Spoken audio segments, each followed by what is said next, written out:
How the North made peace, kiss Nigeria goodbye. Really? Okay.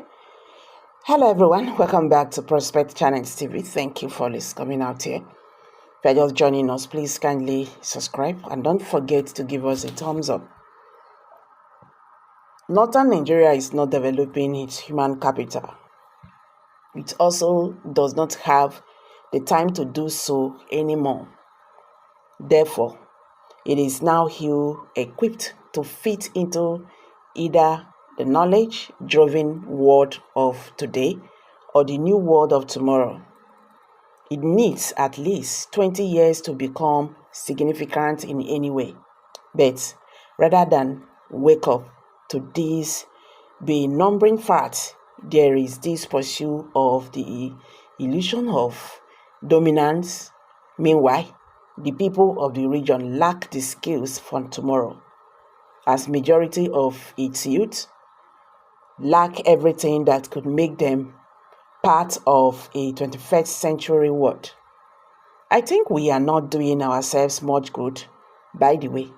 We are living, and by refusing to educate our children, we rather produce and send them to the streets to beg for what they will eat, neglecting their character and learning.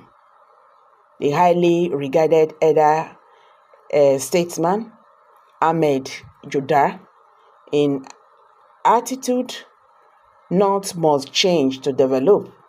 There is no way Reverend Ahmed Jodar could have attributed the spark of insecurity in the North to unemployment, as the former President Olusegun Obasanjo recently did, because he knew what proportion of Northern youth is actually employable. What is happening in the North today was foretold rather than at successive governments, state and federal, North dominated, preferred to treat crimes with levity, with no criminal over made to have his day in court as long as he was a Northerner. Now, the chicks have come home to roast. This piece, substantially an old article, details the beginning of banditry and other crimes which went unpunished in the North. It is aimed at correcting those lapses in the hope that sanity can still be restored. Lest the North safe. Okay.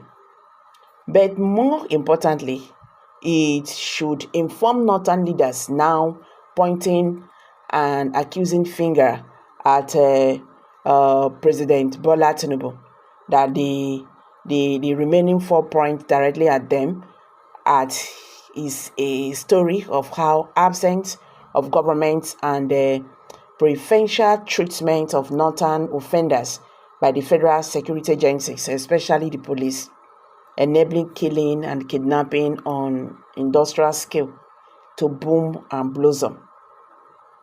In addition to their menace, some Northern politicians were alleged to have, in 2015, brought into the country some foreign Fulanis who exponentially increased insecurity in Nigeria.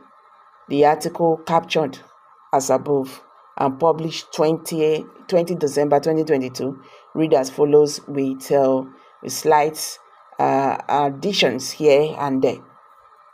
There were a few people who foresaw what we are going through today in Nigeria with regard to insecurity, especially in Northern Nigeria, where in the last 3 weeks, 300 persons, mostly school children, were kidnapped. One such person was Chief Bafemi Awolowo, who severely warned that by denying Western education to a large proportion of their people, the North was sowing the wind and was certain to reap the whirlwind. But The peasant as he always was, not even Awolowo could have foreseen the present level of hindrance, insecurity. Below is Professor Adebayo Williams on Awo's capacity for such clairvoyance. He wrote in the Titan and the Titanic, Awolowo in the True History. This is a man we thought we bid a final goodbye 17 years ago. If it is so, it must be the longest goodbye in history. For at every tragic turn, at every murder, be it at the level of the structural deformities of the unfortunate nation, is suffocating and sniffing unitarianism, it is economic eminence, its educational collapse, its spiritual bankruptcy, its corrupt and thieving political class, budgeting 193 million as cost of a single borehole in 2024, and his gradual descent into the abname of ungovernability. We are comforted by the figure of the man with the armed classes, and until we come to terms with many of his ideas, either by transcending them through superior political engineering or walking through them through a more rigorous intellectual engagement, the person hides behind the lens will continue to haunt us, reminding us of how inadequacies as intellectuals, as philosophers, as politicians, and as a nation. The Zamfara situation has gotten out of control. The security architecture we have in the country cannot deal with the crisis. It is going to be with us for some time to come. Take, for instance, the police. Let us say we have about 370,000 policemen. How can they effectively cover the 774 local government areas and tackle the different security challenges in the country? We are certainly under policed. The police cannot deal with the situation. They can only do their best, but they cannot deal with the situation. Everywhere you go in the country, there is one form of crisis or the other. So the police are overstretched. Some goals for the army, they have also been overstretched. We need to expound the armed forces and the police. Okay.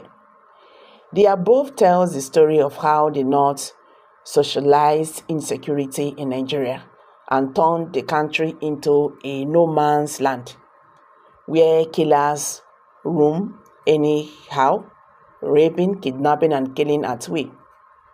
As a result, Nigeria is now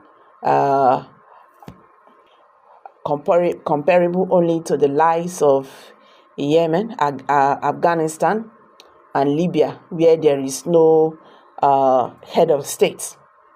Being in your house or in your rice farm, in school or the Abuja, Kaduna, anywhere in Birini, Gwari, or on the Lagos-Ibadan Expressway no longer guarantee your safety, even your life.